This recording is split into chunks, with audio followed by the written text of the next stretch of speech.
Hello everyone, and welcome back to Ruby Tarot.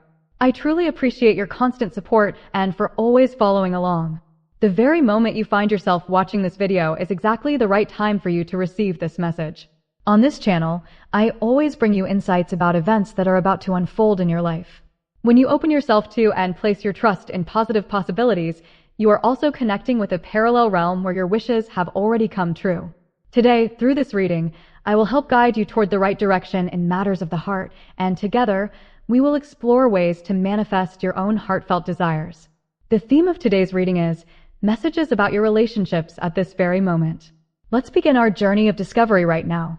I have drawn 3 cards, corresponding to Pile 1, Pile 2, and Pile 3. Listen closely to your intuition. Choose the card that draws you in the most, and then click on the timestamp in the description to go directly to your reading. Now, let us begin the session for those of you who have made your choice. Hello, Pile 1. Thank you for your patience. Now, I will begin the reading for those of you who chose Pile 1. I hope that this reading will bring you healing, fresh awareness, and moments filled with love. The theme we are exploring today is messages about your relationships at this very moment. First, I will speak about your current background and situation. Here, I see the reversed 8 of Cups paired with the reversed Child card. My initial impression of your present circumstances is that you are in a state of being held back, restrained, stuck in place, unable to easily move forward or make changes. On this card, the cat, which normally wears glasses, has now lost them, and its eyes are covered, almost as if blindfolded. This gives me a very clear feeling that you are in a situation you deeply wish to escape from, with an inner sense of urgency and restlessness, yet you don't know which way to turn, nor the path that could truly lead you out. I sense that many of you feel cornered, as though every direction has been blocked, leaving you with no moves left to make. That sensation of being at a dead end seems to be hanging heavily over you. The glasses have fallen, and now your eyes are covered. You cannot see the way ahead. It may seem like there is absolutely no way out, but in truth, if you were to move in the right direction, you could free yourself without getting hurt. The challenge is that you cannot see, and if you were to step forward recklessly while your vision remains obscured, you could very easily harm yourself.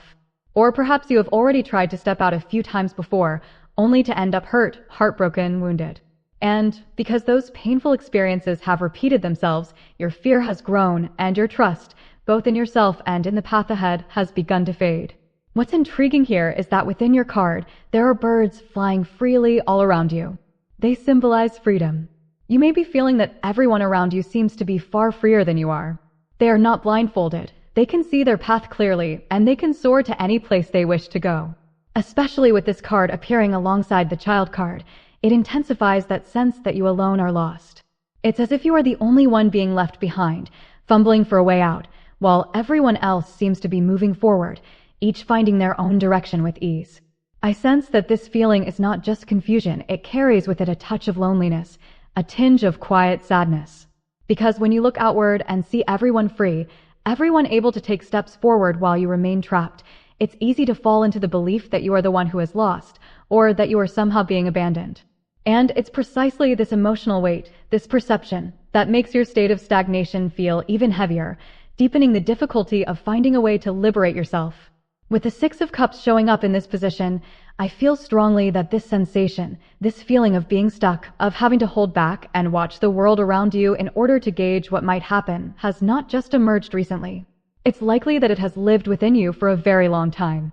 For some of you listening to this reading, it may trace all the way back to childhood, to when you were still a small child. Perhaps you grew up in an environment or under circumstances that instilled this pattern in you, and over time, it became almost a reflex, a deeply ingrained habit in the way you respond to the world. The reversed Child card here is also telling me a very vivid, unmistakable story. I can clearly picture you as a young child. Perhaps it was one particular afternoon. You're inside the house, and from beyond the living room door, you hear the voices of adults talking. It might have been your father speaking with your mother conversing with your grandmother, or perhaps a family member chatting with a neighbor. And simply by hearing their voices, by catching the tone of that conversation, you could already sense what the atmosphere at dinner would be like that night. There were days when, just from the sound of their voices, you knew, tonight's meal will be cheerful, warm, and filled with laughter. But there were other days when, from that very first sound, you could already feel, tonight will be one of those evenings where the table is quiet, where every word has to be chosen with caution, where you tread carefully through the silence. It wasn't just voices. Sometimes you could tell from the sound of footsteps alone. Just by hearing someone's steps in the hallway, you knew whether that person was in a good mood or seething with irritation. And even more telling at times, all it took was catching sight of your parents' furrowed brows, a single faint crease appearing between their eyebrows, for you to instantly change the subject or fall silent altogether, in an effort to avoid stirring the tension any further. All of this shows that from a very young age, you developed the habit of closely observing, of feeling into the atmosphere around you in order to adjust your own behavior accordingly. It kept you in a constant state of alertness, always reading the room before making a move. And without you even realizing it, that vigilance became woven into the fabric of how you interact with the world, not just in childhood, but carried with you into adulthood, lingering quietly in your responses even now. I can sense so clearly that no matter how difficult your circumstances may be, no matter how much you might want to break down in tears, even in those moments when the pain rises so sharply it catches in your throat, you still strive to keep the atmosphere around you from becoming heavy. Almost instinctively, you choose to smile, to soften the tension, to smooth over the sharp edges in the air. And I believe many of you here have lived exactly like that, always placing the emotions of others above your own, always trying to ensure that others feel at ease, even when you yourself are hurting inside. For you, this has been like a survival strategy, a reflex formed very early on and repeated so many times that it became second nature. This strategy has, in truth, protected you countless times in the past. Because you have always been observing, always sensing and predicting the emotional climate, you have cultivated an extraordinary sensitivity, almost like a finely tuned sensor. This is a genuine talent, an innate ability that has helped you sidestep many wounds and dangers. Yet at the same time, this very sensitivity, if left unchecked, can inadvertently take away some of your own freedom. In fact, for some of you, it may already be binding you without your realizing it. The ability to feel and anticipate emotions and situations is an invaluable skill, a powerful weapon that you can absolutely wield to your advantage. But it is also a skill that must be handled with care and finesse, because if it operates unchecked, it will keep you in a state of constant high alert, making it difficult to truly relax and live fully for yourself. I sense that some of you need to begin with the simple awareness that this is your strength, a gift you possess, and from there, learn how to steer and use it in a way that is balanced, allowing it to serve you without letting it silently confine you. Now, let us turn our attention to the background of the person who is at the very core of the troubles in your current relationships. Their card presents the image of the fox, radiating an exceptionally strong energy. This is the kind of person who is inherently strategic in their thinking about everything, not only in work, but also in relationships. I'm not saying they treat everything as a game, but their approach often resembles someone playing a game of chess, always calculating every move, weighing each decision carefully to secure an advantage for themselves.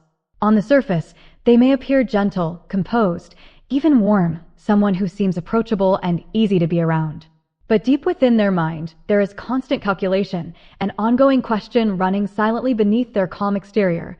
How can I turn this situation to my greatest advantage? On the fox card, in its outer depiction, you see a fox with serene eyes, and beside its mouth is a beautiful flower, as though it is bringing you a gift.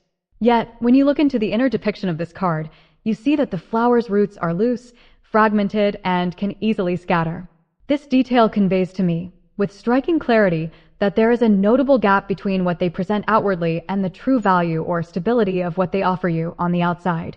It appears polished, charming, and complete, yet on the inside, it lacks the solidity and endurance that its outward beauty suggests.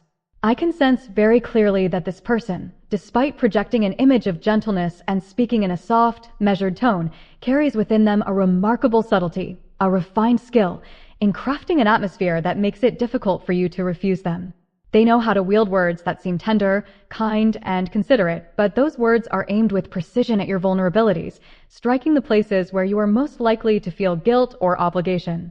In doing so, they stir feelings of unease or indebtedness within you, creating a subtle pressure that pushes you toward accommodating their wishes. At times, they may say things like, "This is for your own good," or "I'm doing this because I care about you," but if you look deeper, you will see that their true motive is ultimately centered on their own benefit. I sense here the presence of a kind of unconscious manipulation, meaning they themselves may not be fully aware that they are controlling or directing others, but in the end, circumstances still tend to shift in ways that benefit them. And the fox in this card embodies exactly that quality. Not a forceful, aggressive predator, but rather a being that, deep down, is quite fearful. They worry that if the rhythm, the plans, or the order they have carefully arranged are disrupted, things will spiral out of control. It is precisely this fear that drives them to constantly seek to maintain their grip on the situation. When I look at all three cards here, especially the first two, I strongly feel there is a high possibility that they, too, have lived through formative childhood experiences that left a deep imprint, wounds etched into their inner child. Perhaps they grew up in a large family with many siblings, or in an environment where if they didn't speak up quickly, didn't make decisions swiftly, they would miss their chance or be left at a disadvantage. Those early experiences may have taught them that they had to act first, to claim their position before anyone else in order to feel safe.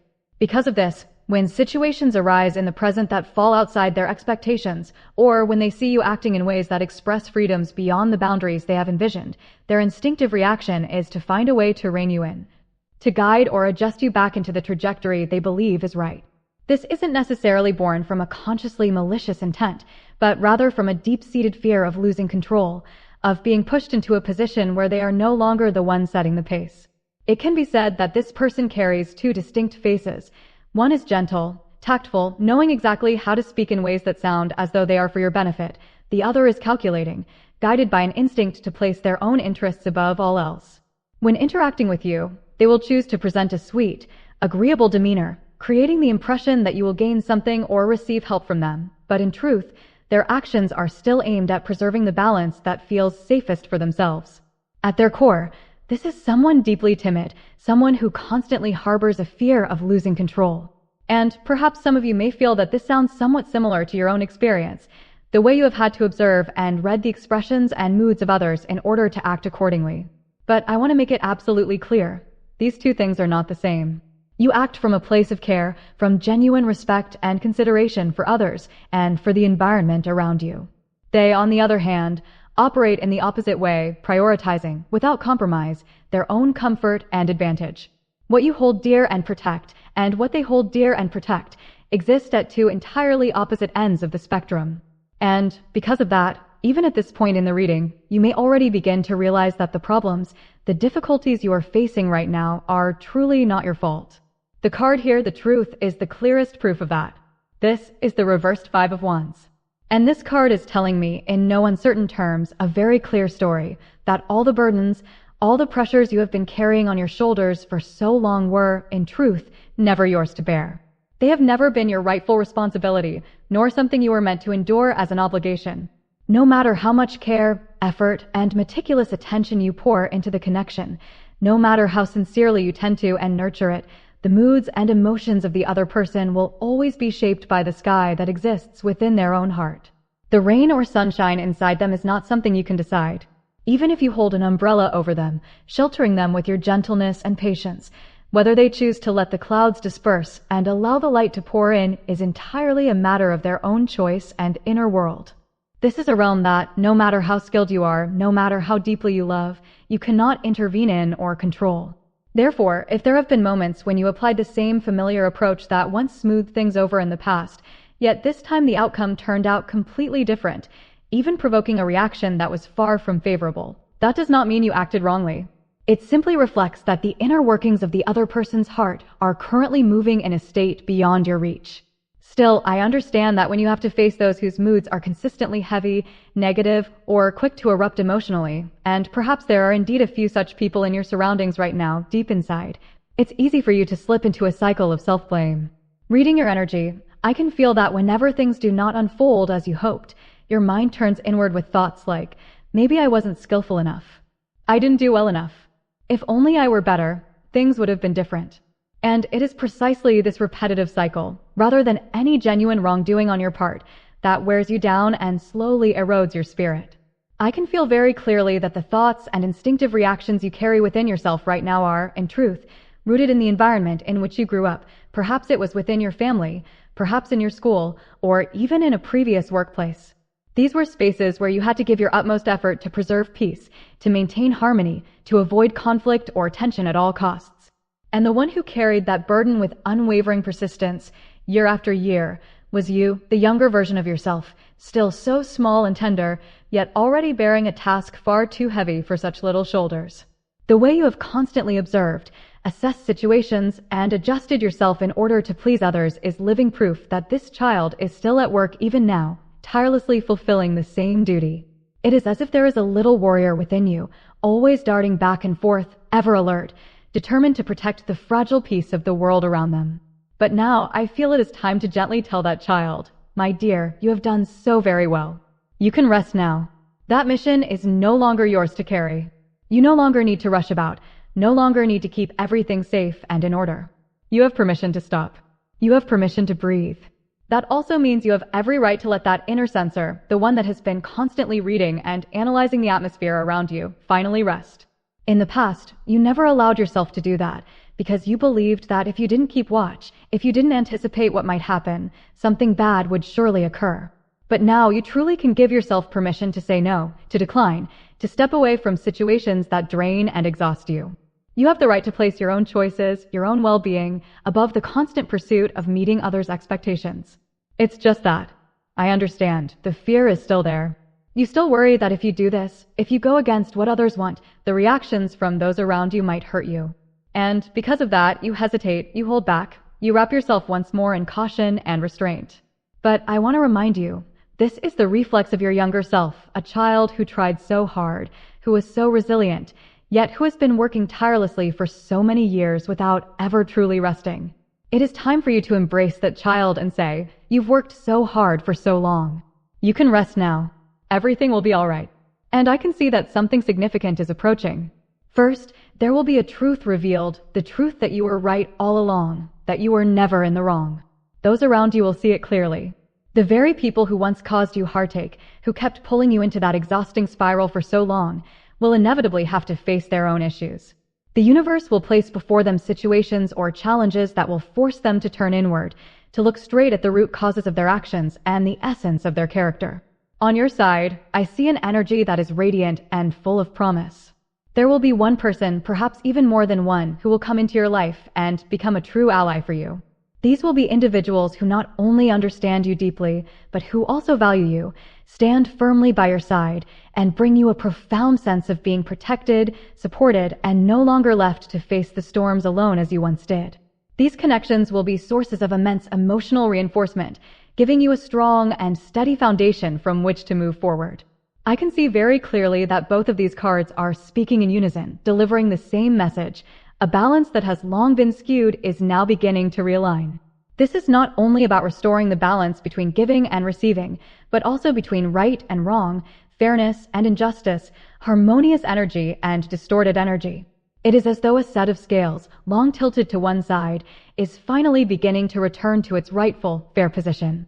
I see someone entering your life who will truly listen to your story with seriousness and genuine understanding. And more than simply listening, they will be willing to stand up and declare, no, this is clearly wrong. This is absolutely not okay. Because indeed, those who have placed pressure upon you often appear with gentle smiles, stepping in as if harmless, making it difficult for others to see the injustice hidden beneath. But this person, this forthcoming ally of yours, will not be deceived by such appearances. They will be clear-sighted and strong enough to say, no, this person is a problem. This environment has a problem. The rules and the system here are entirely unreasonable. They will not only offer you verbal support, but will also step forward to voice the protest you have held back. The energy of this card shows that this is not merely someone who comes to soothe or comfort, but someone who truly rises to stand for you, a source of strength that will safeguard and affirm your voice. When this happens, it may take you by surprise. For when justice begins to take its rightful place, if there is someone in your life right now who has been a constant source of distress for you, I see significant shifts unfolding for them. In the workplace, this could manifest as them being reassigned, moved to a different position, or even leaving the shared environment altogether. In your personal life, it could be an event that naturally widens the distance between you and them, granting you room to breathe and freeing you from direct pressure. And from the Sun card, I sense the energy of a true dawn, a beginning that is warm, radiant, and full of promise. In the past, it was as if you were living through endless rainy days, your vision clouded by the darkness of night and the weight of looming storm clouds.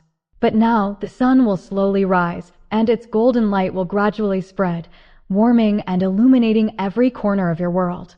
Within this light, those who carry uplifting energy, healthy relationships, and heartfelt connections will be drawn to you. At the same time, the very things that once obscured your sky, the noisy night birds, the heavy downpours, the oppressive clouds, will be lifted, dissolved, and swept away, returning to you a sky that is clear, open, and filled with the freedom to simply be. I can see very clearly that once you have a place that is truly safe, a space where the influence of that person cannot reach, cannot intrude, your energy will begin to shift. It will be in those moments when, on what seems like an entirely ordinary morning, with sunlight slipping in through the same familiar window, with the same sound of birds or the rustle of the wind you've heard countless times before, you will, without even realizing it, glance outside, or perhaps while you're about to do something utterly simple, like deciding, what should I cook today? Or I'll brew myself a fragrant cup of coffee to start the day, suddenly notice, lately I've felt so much lighter. My spirit feels so much brighter. And then, almost without warning, you'll realize that somewhere along the way, the images and thoughts of that person no longer occupy your mind. You are no longer bound to the memories that once made your heart tighten. You no longer get pulled into moments that bring old wounds rushing back. You no longer let the past rise like powerful waves that leave you gasping for breath. There will come a time when you sit there and suddenly think, wait, when was it that this stopped haunting me? And that exact moment of realization will be unmistakable proof that you are truly healing, that positive changes have been unfolding quietly, yet so undeniably, within the fabric of your life. I also asked the cards what, in this moment, would be the very best thing you could do for yourself. The message came through to me with striking clarity, and that is to record. Yes, to write it down. I see the image of you sitting and noting in detail the events, the interactions, the conversations that take place with those who make you feel uneasy, pressured, or hurt. If, right now, there is someone in your work environment exerting pressure on you, or if within your family, among neighbors, or in any personal relationship there are ongoing tensions or conflicts, begin writing down exactly what has truly happened. This is not so that you may later use these records as evidence to confront or accuse anyone, but so that you can return to them in the future. When you've written everything down with honesty and detail, then allowed some time to pass enough for your emotions to settle, and you come back to read those notes again, you will notice something profoundly important. The distance between what actually happened and the weight of guilt you carried at that time is far greater than you had realized. It is this revisiting, this observation from a more detached, objective standpoint that will gradually loosen the hold this person has over you. You will see the truth more clearly. You will discern which feelings were born from manipulation and which matters never truly belong to your responsibility. And once you can look directly into that truth, their power over your mind and heart will dissolve swiftly, leaving you freer than you have been in a long time. I feel with great clarity that you are someone who possesses an exceptionally sharp intuition, a refined power of observation, and a deep attentiveness to even the smallest of details.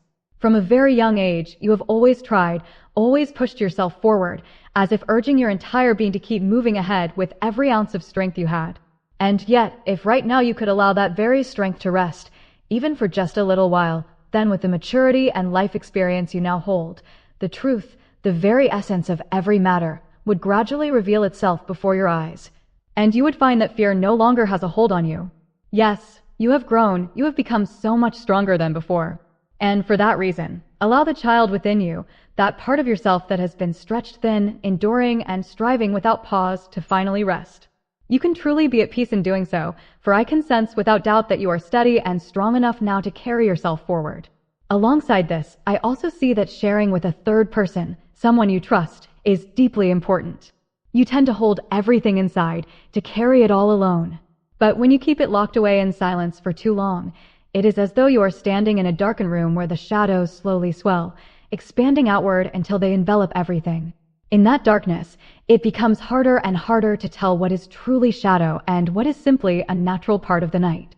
Your worries, your fears, your unease begin to merge and intertwine until you no longer even know exactly what it is you're afraid of. You lose sight of the outline, the true shape of your fear. That is why, when you speak out, when you share with someone you trust, it is as if you have just switched on a bright light in that darkened room. In that instant, you can see far more clearly the true size of the issue, the shape of your worry, your fear, the concerns weighing on your heart. You begin to recognize their outlines, their form, and they are no longer vague, no longer as immense or overwhelming as you once believed. This alone will bring you a profound sense of relief. I also sense that if you need time to think, to reflect on something important, the morning is the most favorable time for you. The cards show the imagery of the sun, of light, and so I feel called to tell you, embrace the morning sunlight. Make the effort to let your moments of reflection, your careful considerations, happen in the early hours of the day. This is not only beneficial for your biological clock, helping to gently reset and harmonize your body's rhythm, but it also has a positive effect on your autonomic nervous system, allowing your mind to feel lighter, calmer, and more grounded. At this moment, your energy and the energy of the sun are in a state of harmony, mutually supportive, flowing together in a way that nurtures you deeply. I truly believe that this warm, golden light will help the waves of your emotions settle, bringing them to a place of stillness, serenity, and peace. I can feel it with absolute clarity. That is why I sense that if you can intentionally, mindfully welcome the light of the sun, allowing those warm, golden rays to envelop you, this alone will help soften your instinctive, immediate reactions to the words or actions of the person who has been the source of your distress and anxiety. I believe that the emotional gap, that distance I mentioned earlier, the one that appears when you write things down, step away, let the heat of the moment cool, and then look back, will naturally begin to close. When you consciously allow yourself to receive the sunlight, you will start to develop the ability to pause in the moment, so that before a reaction bursts forth, you have enough of a breath, enough of a still space to reflect. This pause will become a precious sanctuary where you can respond with clarity, calm, and lightness. In addition, this card carries another profoundly important message. Create for yourself a safe space, a sacred place that belongs solely to you.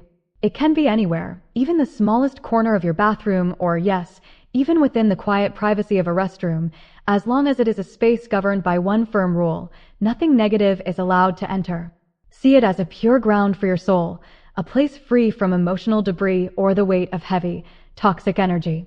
And if creating a physical space is not possible, you can shape this sanctuary through time itself. For example, you might set a rule that during a certain period of the day, you will absolutely not allow yourself to think about that person or about anything that drags you into negativity. By keeping to this rule, you will gradually cultivate the habit of living with mindfulness, so your mind is no longer swept away by the surging tides of emotion. One more gentle suggestion: sometimes, simply listening to a song, a piece of music you love, can be enough to spark a positive shift. I, too, have been through moments so exhausting that my energy didn't just feel like it had dropped to zero, but as though it had plunged into the negatives, times when it felt as if I just wanted to disappear, when I couldn't bring myself to do anything at all. In those moments, even the idea of playing a song felt heavy, pointless, as if to say, what's the use of listening right now? And yet, it is precisely in those moments, if you can remind yourself, no, in this space, I will not allow negative energy to enter, and you choose to put on a piece of music, perhaps one specific song in the morning, another in the evening. Then by simply maintaining that small habit, you will begin to notice a remarkable effect. Music will clear your mind, lighten your heart, and purify your energy, leaving it brighter, calmer, and far more at peace. I truly feel this could be a simple yet profoundly powerful method for you. And here, the Pluto card of Black Tourmaline stands as your guardian. Pluto is the card of destruction and rebirth, the end of what is old to make way for a new cycle of life. I see that all this time, within your heart, there has always been a small version of yourself, a resilient part, silently fighting, always striving without rest, as if with every beat of your heart there was an unyielding rhythm whispering, keep going, keep going, keep going. You have let that small part of you carry the weight for such a long journey, bearing countless emotions and responsibilities. Now, Pluto arrives to tell you that it is time for that part to rest, to receive your deepest gratitude, to know that every effort it has given has been enough, complete, and whole. You have grown, you have become strong, and you are ready to step into an entirely new chapter of your life. Not only that, this card also shows that something is about to happen to the very root causes that once brought negative energy into your life. It may be a situation, an event, or a relationship that has long weighed on your heart, now entering a period of change. And this change will not only affect you, but it will also directly impact the very source that created those heavy, uncomfortable emotions. It is as if a new door is swinging open, inviting you to step into an entirely different chapter of your life. Your sensitivity, What I would call the instinct of a seasoned sailor who has weathered countless storms out at sea is, in truth, one of your most precious strengths. For years, you have been like a small vessel drifting across the vast ocean, relying on the subtlest of signs, the shift of the wind, the rhythm of the waves, the cry of a bird, to sense what lies ahead.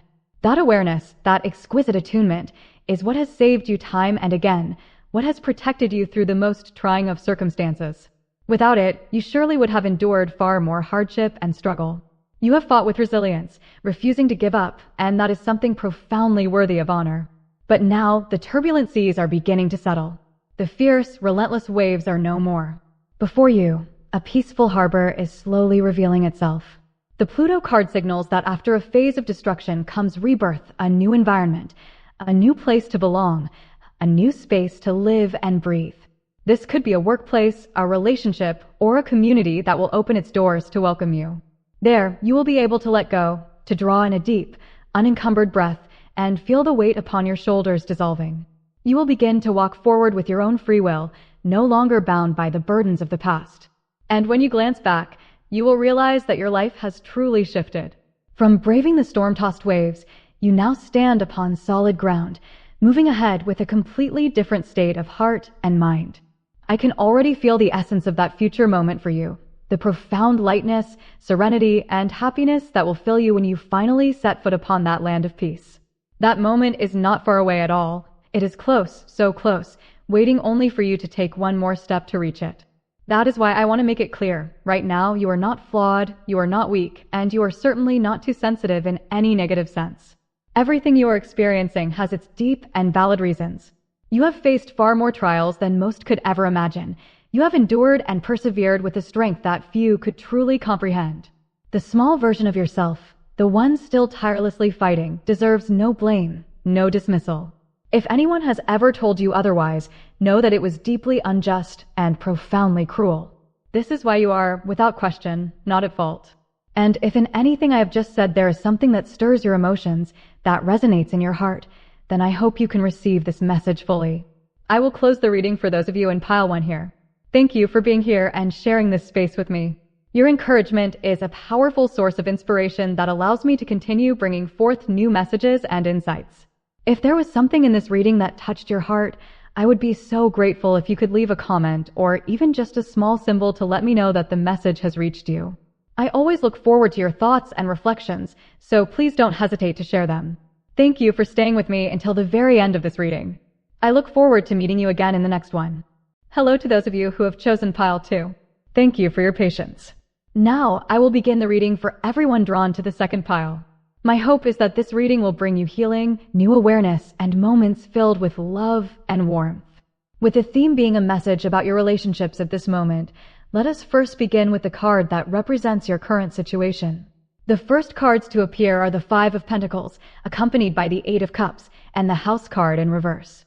The moment I turned these over, the very first sensation that came to me was an atmosphere of instability at the foundation, as though the very roots, the base you lean on, are trembling, not entirely secure.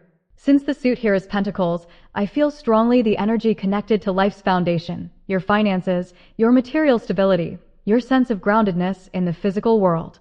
And within that instability, I sense something has occurred between you and those around you, something that has touched your heart deeply and left behind lingering emotional reverberations.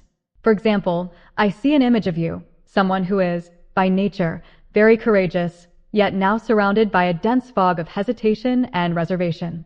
You long to reach out, to seek support, to find a shoulder you can lean on.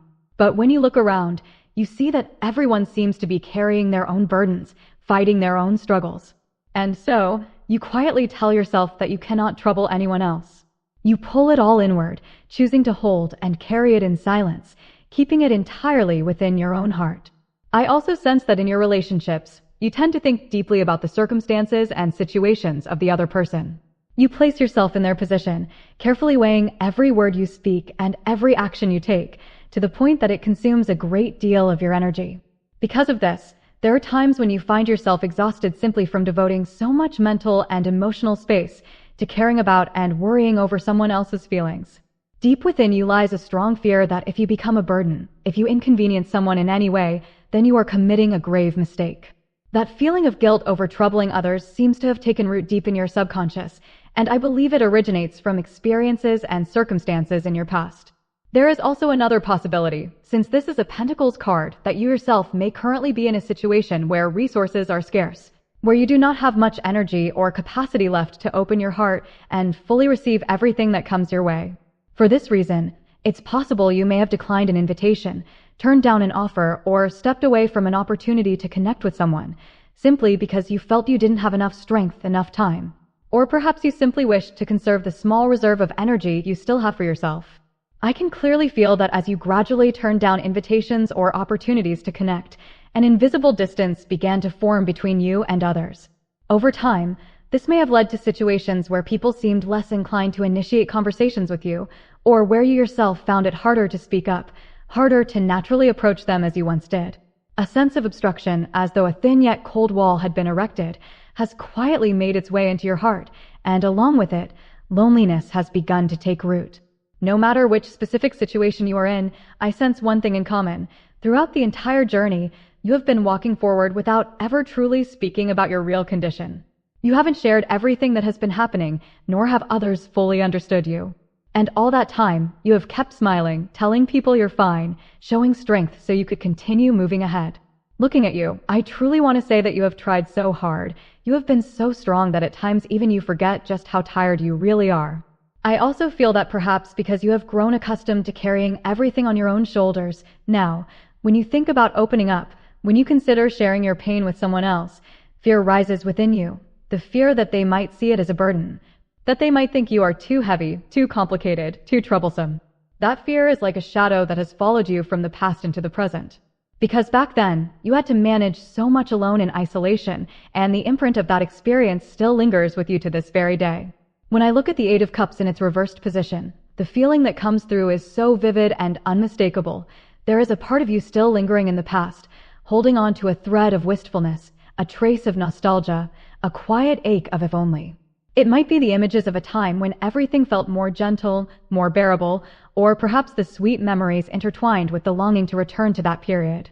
I can sense within you a deeply emotional, sensitive nature, and at times you allow your mind to drift backward, floating toward those days gone by.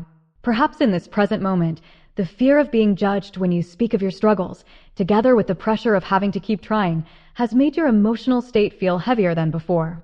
You might feel that compared to how you once were, now you are more tired, more sorrowful, or that your spirit has dimmed. And then the questions arise. If, back then, I had chosen differently, if I had acted another way, would I feel lighter now? Could I have avoided these circumstances? There are moments when you even wish you could return to the past to do it all over again, to alter a few of those decisions. And at the same time, it feels as though you are having to offer an apology to your present self, as if you are looking at who you are now and whispering softly, "I'm sorry," for letting things turn out this way. I sense that within you there may be a very distinct and undeniable feeling, a deep, heartfelt apology to the child within you, to that small, tender version of yourself who has been holding on and struggling with all their might through so many years. That quiet "I'm sorry" for making you try so hard seems to weave itself gently yet persistently through your heart. The House card appearing in its reversed position reveals to me that the foundation of your life now feels markedly different compared to when it stands upright. In its upright form, this card speaks of a place where your heart can rest, a true home, a family environment, or a circle of loved ones you can turn to for help, where you are allowed to receive care, share your burdens, and uplift one another. But in reversal, what stands out strongly is a sense of hesitation, a quiet reluctance, the feeling that you must not be the one to add more weight to someone else's load. It's possible that within your family, apart from you, there is also someone who needs care, someone who requires a great deal of attention or support. And because of that, you have told yourself that the only choice is to carry your own weight alone, determined not to let others worry more for you. Another possibility, when I reflect on the original message about the foundation of your life, is that in the past, your parents had to work tirelessly just to keep the family going. Knowing that so clearly, you didn't dare to voice your own wishes, didn't dare to ask for anything, even the smallest things. When something you owned broke, or when your clothes tore, you quietly endured it, never saying a word. You chose to handle everything on your own, to find your own solutions, and at times, that choice placed you in awkward, even hurtful situations, whether at school or within your relationships. yet you remained silent. That silence was never because you didn't need help, but because you were so attuned, so considerate, so deeply aware of the feelings of others. At the root of it all was kindness, empathy, and a heart that always cared. I can see that those very experiences and circumstances planted within you a habit, or more precisely, an instinctive reflex, to always avoid adding to someone else's burden. This fear of troubling others has its origin in a past where you were forced to grow up quickly, to learn early how to suppress your own desires. But looking at you in the present, no matter what situation you are in now, I can say with certainty, you are absolutely not someone who causes trouble or burdens anyone. Absolutely not. On the contrary, you are someone who has done everything in your power to stand strong on your own, and that is something profoundly worthy of respect. For example, even if right now you are taking a break from work, or you find yourself in a situation where you must receive help and support from someone else, I want you not to turn that into a reason to resent yourself. Do not let self-blame or self-judgment blur your sense of worth. I sense that perhaps in the past, you did not have many experiences of being able to lean on someone, of being allowed to reach out for help when you were struggling. And because of that lack of experience, it is easier now for you to feel guilty when you have to depend on others. But the truth is, we as human beings are born to lean on one another, to share, and to lift each other up. And you, I know, have been a source of strength for so many, have offered support, have quietly helped in countless ways throughout your life. So if at this moment you are in any situation, such as temporarily returning home, or going back to a familiar place after a journey of independence, or any circumstance that makes you feel as though you are imposing, I want you to hold deep in your heart this truth. You are not a burden. You are not someone who causes inconvenience to anyone. The only thing I want you to keep close is the understanding that you are worthy of receiving help when you need it, just as you have given it to others before. And if in the words I've just spoken, you feel something resonates with the story of your own life, then let this message carve itself deeply into your heart. I truly wish for you to embrace it completely. Next, this is where I turn to look at the context surrounding the person who is the primary source of the concerns, the unease, and the lingering questions you carry right now. When I say the cause, it could be someone who is presently in your life, and if, the moment you hear that, a certain face immediately appears in your mind, then there is a strong possibility it is indeed that person. Or it could be someone from your past, connected to an event or a memory that left you with a deep wound, something that has lingered as an enduring shadow. The card representing this person is the Four of Wands in its reversed position. The energy it carries brings forth the image of a building with a fragile, weakened foundation. On the outside, this building may be beautifully adorned, appearing solid and secure, so much so that anyone looking at it from a distance would believe it to be perfect. Yet within, the base is unstable, unsettled, as though the slightest disturbance could cause cracks to form. And when you hear this, you might feel there are certain parallels between you and this person. Perhaps both of you have, at some point, faced instability in the very foundation of your lives. But the truth is, there lies a profound difference between you and them. You are someone who accepts reality, who acknowledges hardship, and who strives to find a way through it. They, on the other hand, are the complete opposite. This is a person whose foundations are indeed unsteady, yet they do not want or dare to admit it. In fact, even on a subconscious level, they find ways to deny or conceal it. And in doing so, the insecurity and anxiety they carry are unconsciously redirected and projected onto others. This right here is the striking and defining difference between them and you. I sense that there have been moments when this person, with their unstable foundations and the quiet unrest simmering within, chose you as the place to unload their worries, their frustrations, their pent-up discomfort. And even just at this point, I can see clearly that you are in no way at fault. You have always been someone who thinks of others first, someone who chooses patience, who quietly swallows every irritation rather than letting it spill outward. And because of this, you've come to hold within yourself a deep-seated belief: I am not allowed to trouble anyone. Even the smallest matter, if it so happens to make someone else concerned because of you, you already feel guilty. This stems from your environment, from the circumstances of your life, from the very roots and foundations that were never easy for you to begin with. As for this other person, I believe they too have their own struggles, their own hardships. But the difference lies here. You, even while walking on unsteady ground, still think of others, still put their safety and peace above all else. They, on the other hand, cannot or will not admit that their own foundations are trembling, and because they are unable to contain it, they have unconsciously released that instability outward.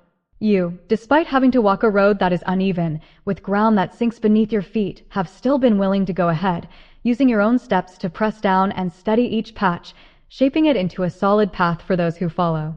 And perhaps, among those listening now, there are some who have truly done exactly that, gone ahead to pack the earth firmly beneath their feet, then turned back with a warm smile to loved ones, to friends, to family, and said, "Follow in my footsteps, it will be all right."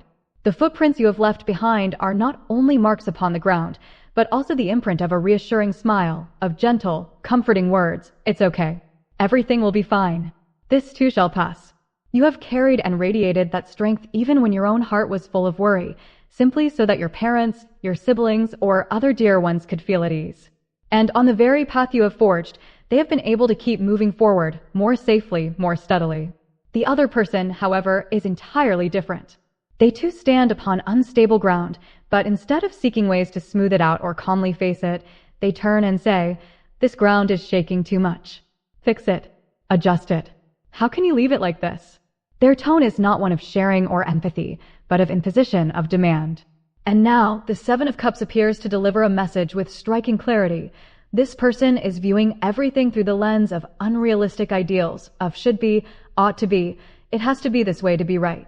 They dream of a perfect reality that aligns with their own standards, and because of that, they see the instability in the foundation, something that is simply a part of reality, as utterly unacceptable, rather than seeking to understand it or work together to address it. I can feel very clearly that this person places immense weight on rigid patterns of this is how it must be, to the point that it has solidified into a fixed way of thinking, embedded deeply within their consciousness. This uncompromising sense of principle is something they prioritize above everything else, and this tendency within them is particularly strong. Because of this, it is likely that when they direct their unease or frustration toward you, they often use phrases like, "Normally it should be like this," or "Everyone does it this way." Words that impose, words that dismiss the uniqueness of your own situation. I sense that they're the type of person who takes broad, generalized viewpoints or self-imposed standards and lays them over you, enforcing them without any real regard for the specific circumstances you are going through.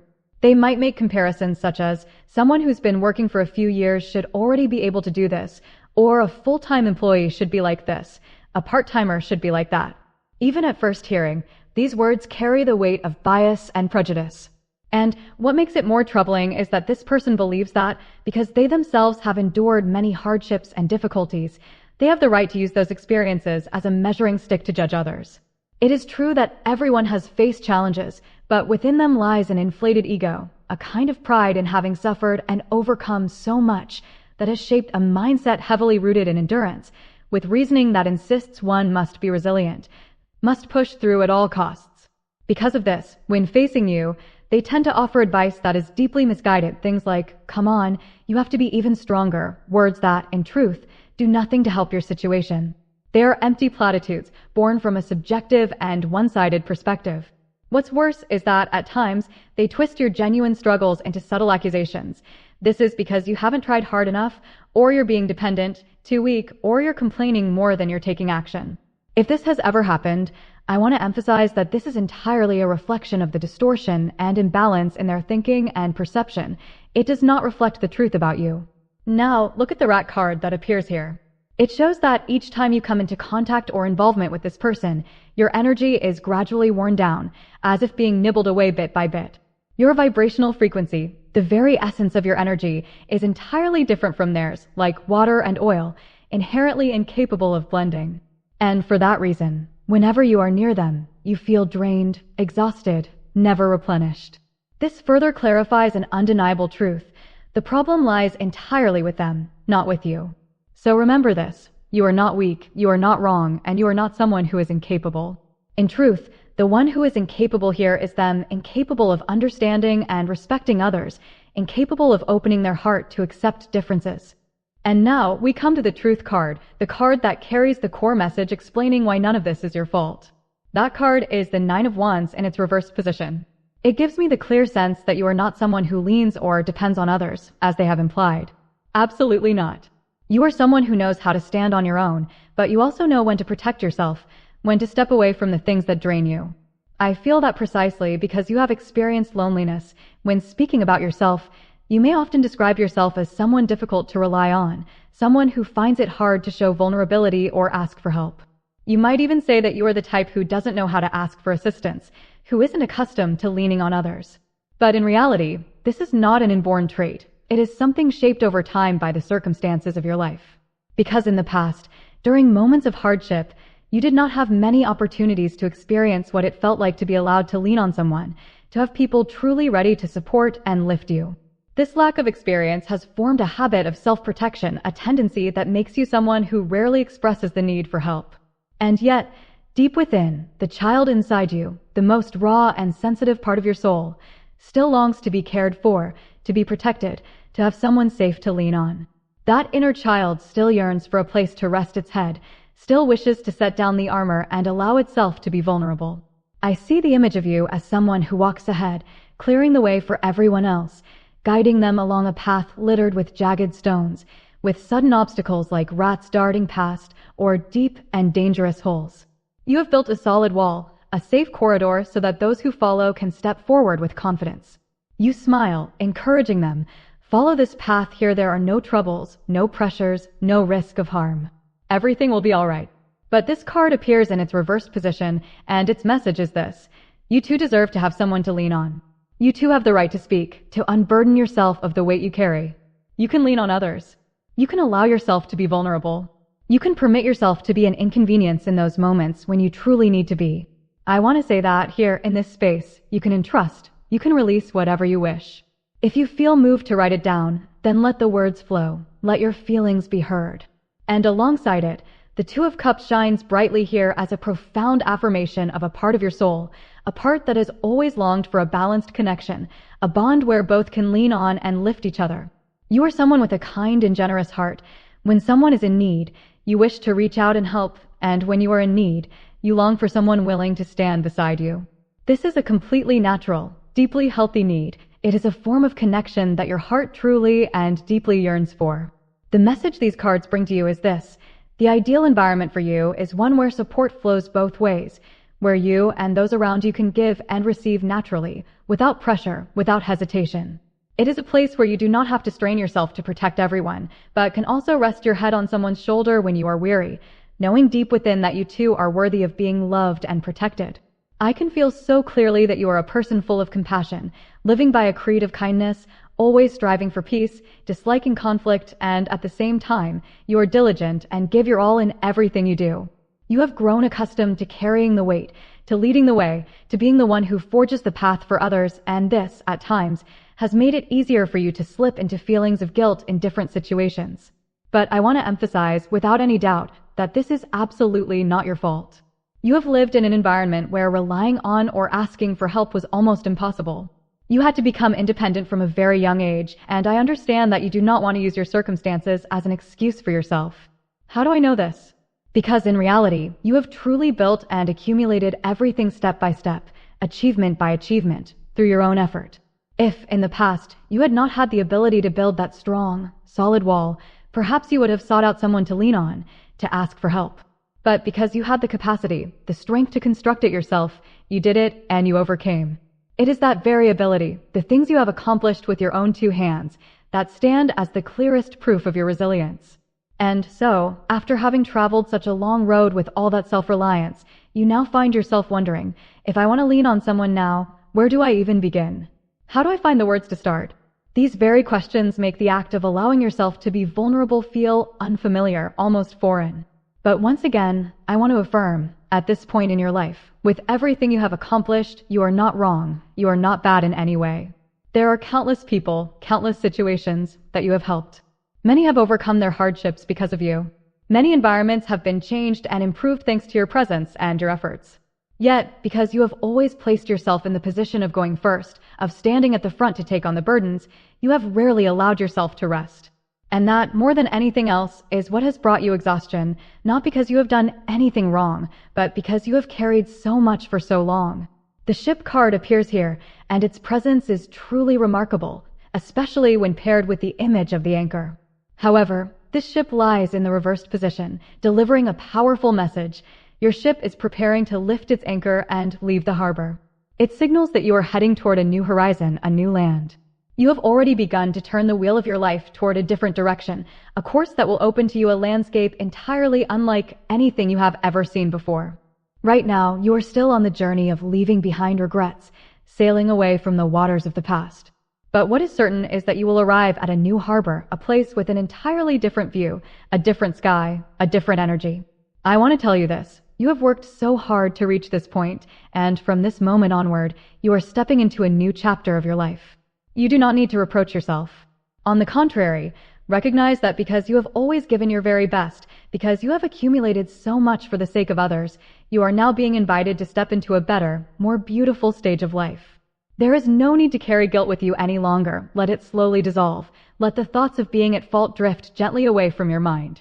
I believe that, little by little, you will feel your spirit being unbound, loosened, and you will walk into the future with a heart that is calmer, lighter, and at peace. I want to share with you a vivid image the cards are painting. Imagine there is a hero, a dark lord, and ordinary villagers. You are that hero, standing alone to fight the Dark Lord. Now, do you think the villagers would simply stand by and leave you to face it all alone? Of course not. No matter how strong the hero may be, they still need the support of the villagers, someone to prepare meals, a place to rest at the inn, someone to sharpen and repair the weapons. That is a relationship of mutual sustenance, of supporting each other in order to survive. And you as well. All this time, you have grown accustomed to playing the role of the lone hero, carrying the weight on your own shoulders, fighting, enduring, and pushing through by yourself. But now, I can see that a place where you can finally pause, a place where you can rest, where you can set down your burdens, is beginning to appear in your life. This is the great shift that is on its way to you. First and foremost, what I feel very strongly is that you are about to receive an unexpected source of income or some form of financial support, unexpected assistance that will help stabilize or significantly improve your current life. At the same time, you may also have the opportunity to meet one or more people who have been through circumstances similar to yours, people who understand deeply what you have faced and are still facing, and who can offer you warmth and profound empathy. The Ace of Pentacles appears here as a clear affirmation. A fresh, precious seed will be planted in the fertile soil of your life. This seed will take root, sprout, grow tall, and flourish, bringing forth a full and rewarding harvest. Moreover, this card carries with it the energy of blessing, signaling that good things will walk alongside you from here onward. I can feel with great clarity that you will not only gain material stability, but you will also discover an abundance in the realm of emotions. The worries about the future, such as fears about aging, about instability in the world, or the concerns that have kept you tossing and turning at night, will gradually fade away. In their place will come a sense of steadiness and peace within your heart. I see the image of you in the future, reflected in the Three of Cups. You are smiling brightly, raising your glass with someone in a small, warm gathering. Your eyes sparkle with joy, and those beside you say, "How lovely. You've been through so much. You've truly worked so hard." These are small moments, yet they hold pure happiness, the kind of moments where you can sincerely share your joy and, in return, receive heartfelt sharing from others. This is the picture of your future that the cards are painting for you. And from here, the two of you will be able to become pillars for one another, lifting each other up so that the storms of anger and the deep undercurrents beneath the sea can gradually settle, taking root with steadiness. I can feel very clearly that you, too, will soon find a place where you can tell yourself, from now on, it will be all right, a place where you can exhale with relief, feel safe, and know in your heart that you have found a true anchoring point. Even if sudden strong winds come, you will no longer be swayed. Your ship will no longer drift aimlessly or lose its way, but will find a harbor that truly fits you, a place where you belong. This is something truly worth celebrating, and even as I speak it, I can feel my own heart sharing in your joy. Now, let us look at what you can do right now that would be good for yourself. The first thing I sense is that you might try exploring some of the support systems or the channels and places that offer consultation and assistance. I feel that even if you don't need to use them at this very moment, simply knowing that you have options to lean on when needed can give you a sense of reassurance and more breathing room in your heart. This also connects to a deeper, hidden reason behind your unease, the feeling of not being able to see a way out. That is why, if you take the initiative to learn things like, when I need it, there is this program to support me, or there are these sources of help available to me, it will ease the sense of uncertainty and anxiety. The more you know, the more you will feel guided, with a clearer direction ahead. And sometimes, within that information, you may discover something that can genuinely lead you to exactly where you need to be. The second thing I see is that all the cards drawn here belong to the moon group, and this suggests that you should pay closer attention to the state of your body, the ebb and flow of your emotions, as well as changes in your hormones and other biological rhythms. I genuinely recommend that you keep a written record. Ideally, maintain the habit of journaling. In that journal, be sure to note the weather for each day, whether it was sunny, rainy, or overcast, and then compare it with your emotional state and physical condition on that same day. Yes, and if you are a woman, I truly encourage you to also keep track of your personal cycles and significant bodily milestones. You only need to note them based on concrete events and specific markers, recording them regularly without needing to write at great length. In fact, if you can also jot down what you eat and drink each day, that would be even better, though I understand that doing so can be time-consuming and might easily make you feel fatigued, so it's enough to keep it at a manageable level. When you maintain this habit of recording, over time you will begin to notice, to see clearly, the patterns and hidden connections behind it all. Naturally, if you also incorporate the lunar calendar, the results will be even more effective. You don't need to record every single phase in meticulous detail. Simply marking the days of the new moon and the full moon is already incredibly beneficial. By doing so, you may begin to notice patterns such as, yes, this is exactly the time when I usually start feeling more tired, or, that's right, during this period my mood tends to dip, my sense of unease heightens, and old memories or wounds are more likely to resurface. You might also become aware of how clearly the weather influences your emotions and physical state. Both the moon's cycles and changes in weather have a tangible effect on you, and once you recognize that, you'll see that your sadness or fatigue never arises without cause. This is why I suggest you try noting down the daily weather forecast alongside a short, simple sentence describing your mood or physical sensations that day. Though it may seem like a small act, it can guide you toward making crucial decisions or taking significant steps at the most favorable moments. For instance, if there's something important you wish to say to someone, you might realize, I'm in that phase right now, it's better to wait until it passes before speaking. Even such a seemingly minor adjustment can help you avoid a great deal of unnecessary trouble and conflict, while also easing the pressure and stress in your life considerably. When you apply this practice over time, you'll find yourself becoming more adept at riding the waves of your emotions gracefully, rather than being pulled under by sudden undercurrents. This, in itself, is a form of practical wisdom, a quiet intelligence you will gradually cultivate. It becomes a skill to live in harmony with the natural rhythm of both your own inner world and the world around you. There is something quite intriguing that I feel very strongly in this reading, and it is the message about small saving challenges, not the kind of saving that forces you to restrict yourself, to endure, or to cut away your needs, but rather a form of challenge that is creative, inspiring, something like a game or a journey of self-discovery. This is the guidance coming toward you. Try to find new and unconventional ways to challenge yourself while also bringing joy, not through austerity or sacrifice. For example, you might try planting something, perhaps a few herbs, a certain kind of aromatic plant. But my point here is not about growing them to save money in a way that pressures you or forces hardship upon yourself, but about growing them as a creative challenge, a delightful experience that gives you the chance to nurture, to care for, and to witness something grow from your own hands. Or perhaps another kind of challenge could be cooking within the limits of what ingredients you already have. Yet here, it is not the kind of situation where you say, this is all I have left. Today I could only buy this much, with a sense of lack. Instead, it is an entirely different mindset. So these are the ingredients I happen to have today. How shall I transform them? And then you begin, with the spirit of play and exploration, turning it into an act of creativity and discovery. When you approach saving with that kind of spirit, it is within the very process of experimenting and creating that you will uncover fresh discoveries about yourself. This doesn't just bring joy, it can sometimes open the door to unexpected opportunities. You might, for instance, create a new dish that becomes a favorite, share that experience with others, and from there draw people's attention, perhaps even leading to a small additional source of income you never anticipated. I sense that this, too, is a form of hidden talent within you, and when it is nurtured, it has the potential to grow in wonderfully intriguing ways.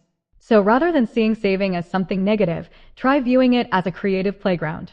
Begin with the small things, the actions you can take right now, and gradually allow that creativity to ripple out into many other areas of your life. I truly believe this approach will bring you deeply positive effects, both in spirit and in tangible, real-world outcomes. And with you, I see something very clearly. This habit you have of blaming yourself is, in truth, neither a flaw nor a sign of weakness. I sense it as a survival mechanism, a skill you were forced to learn and wield in order to make it through the most difficult chapters of your life. It was something that once kept you alive. But now, the message is showing that your safe harbor is already very near. When your ship finally reaches the shore, there will be a profound, quiet moment in which you can exhale deeply and say to yourself, "I've made it this far." In that instant, you will gently place your hand upon the shoulder, upon the back, of the version of yourself from the past, the one who has so steadfastly rode through every storm along the way, and you will thank yourself for not giving up. I feel that this moment is not far away at all. In this reading, the cards of the ship and the anchor have appeared together, and that is a clear sign that your harbor will come into view smoothly, naturally, arriving exactly at the time you need it most. And when it comes, you will understand that every wave and every tempest you have endured was simply guiding you to the very place where you truly belong. I know that for many of you, the journey up until now has felt unbearably long. Some may feel as though they have been walking endlessly, enduring endlessly, just to finally arrive here. But I want you to know that from this moment forward, the path ahead will be so much easier to travel. You will feel a lightness in every step you take, and many things in your life will begin to open up, to feel more delightful, bringing you more joy than you have felt in a long time. I clearly sense that, with the person appearing in this reading, you may be physically near them, or even if you are far apart, you are still affected by them in some way. There is a profound difference between the two of you, differences in nature, in temperament, but that does not mean the fault lies with you. Truly, if you hear this and immediately begin to blame yourself, I believe that the inner child within you will feel deeply wounded, for it has already been carrying far too much judgment and pressure. That is why perhaps now is the time for you to be truly gentler with yourself, to allow yourself to be seen, to be understood, to be valued more fully. Do not continue to dismiss or overlook your own emotions. In this reading, there was also a jumper card, a card bearing the image of 5 stars. These 5 stars represent 5 significant emotional symbols: insecurity, anger, joy, worry, and sadness. When any one of these elements becomes unbalanced or overshadowed, conflict, restlessness, and a tangled unease will quickly begin to stir within you. This is also why I advise you to pair this awareness with tracking your emotions through journaling, just as I have mentioned before. When you write them down, it becomes easier to notice when you are most prone to feeling insecure, when anger arises quickly, when joy overflows, or when sadness or anxiety takes hold of your mind. And from there, you will know how to adjust and bring everything back into a harmonious state of balance. In addition, the message also reminds you that if, at this moment, you choose to carry with you items that bear the image of a star, perhaps a necklace, a pair of earrings, a ring, a keychain, or even a small illustration, a decorative object in your room, the energy of the star will help to purify and restore balance to your inner emotions more quickly. I sense that the star here is not only a symbol of hope and light, but also a spiritual anchor that can help you reclaim the peace within your heart. So, if you feel that the words I've spoken here truly touch your heart, try listening to this guidance and applying it in the way that feels most natural to you. Even the smallest change, when born from love and care for yourself, can make life feel so much lighter. I will bring the reading for those of you in pile 2 to a close here. If you have enjoyed this content, your encouragement means the world to me and is the driving force that keeps me bringing more and more meaningful readings to you.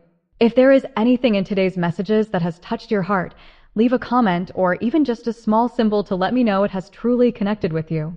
I always treasure each and every share and look forward to hearing your thoughts. Thank you for staying with me until the very end of the video. I look forward to seeing you again in the next readings. Hello to those of you who chose pile 3. Thank you for waiting.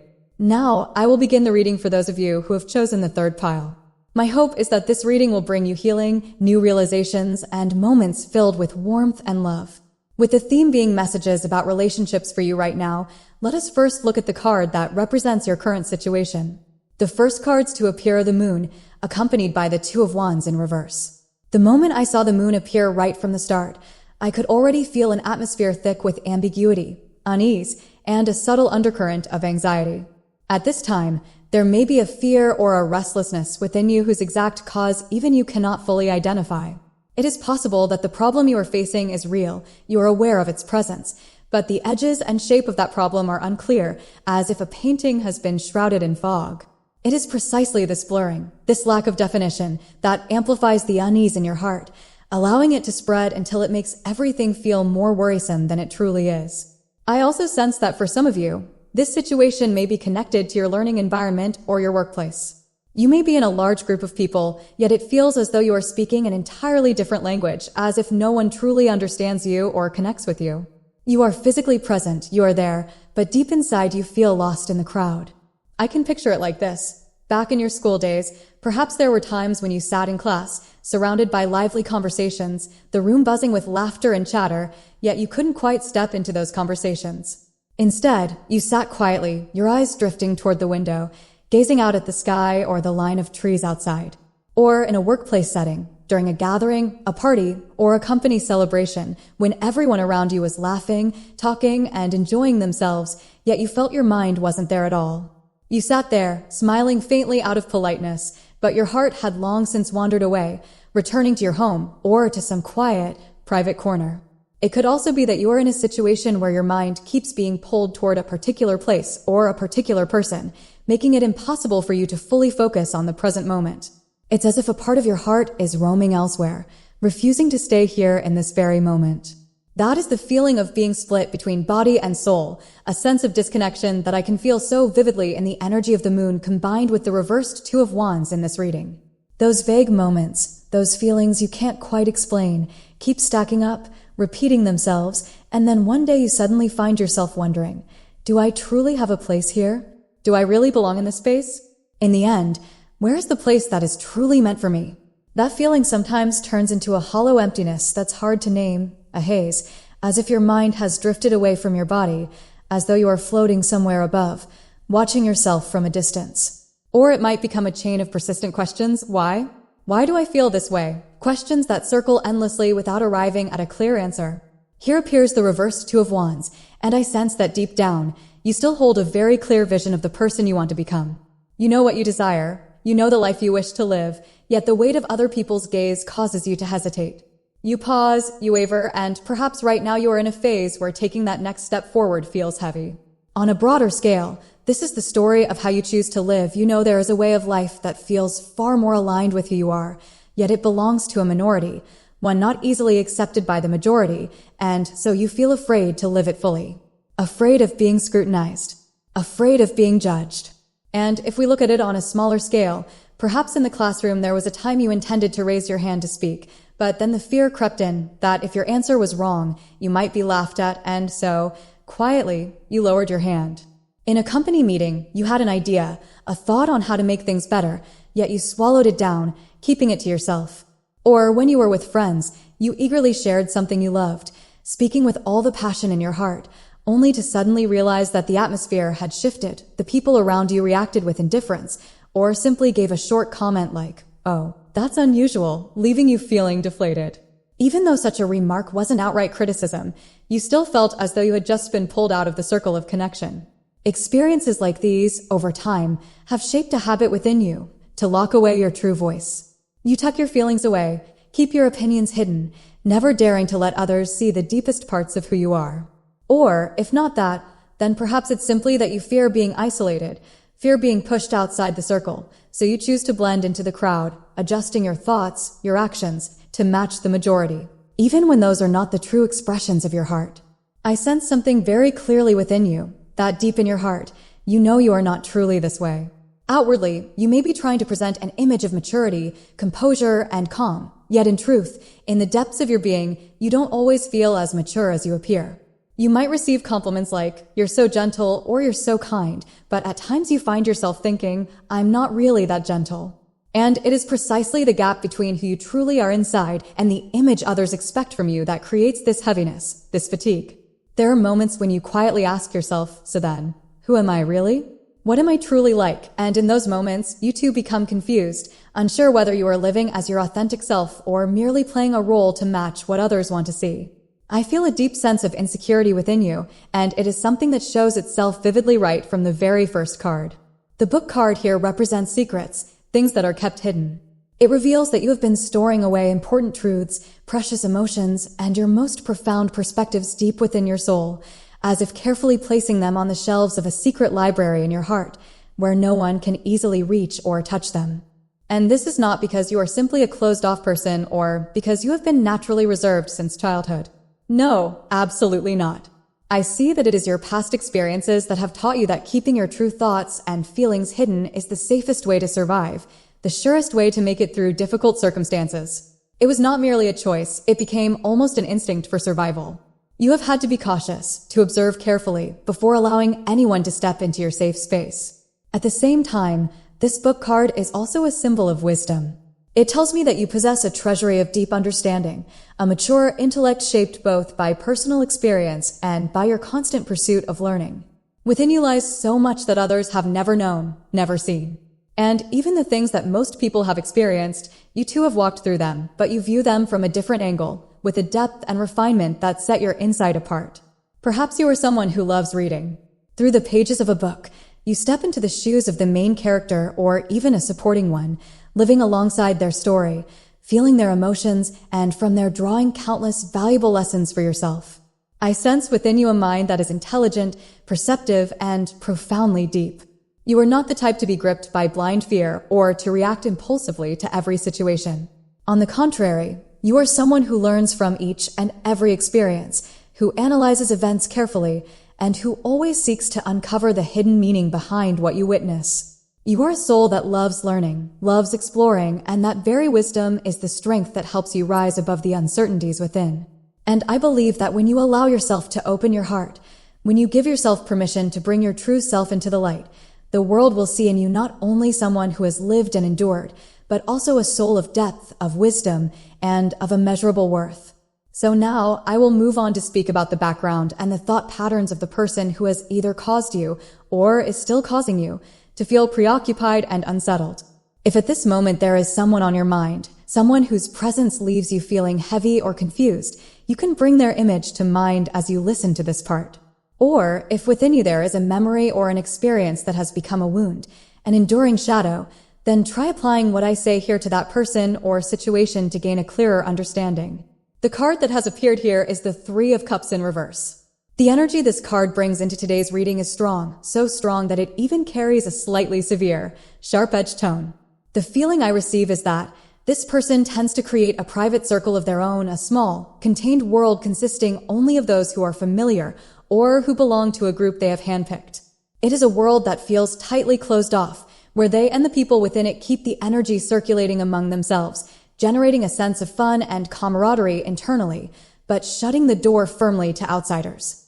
I sense that these could be groups formed through bonds such as being from the same hometown, having grown up in the same place, attending the same school, or sharing a senior-junior relationship, or perhaps being part of a long-standing inner circle of old guard members in an organization.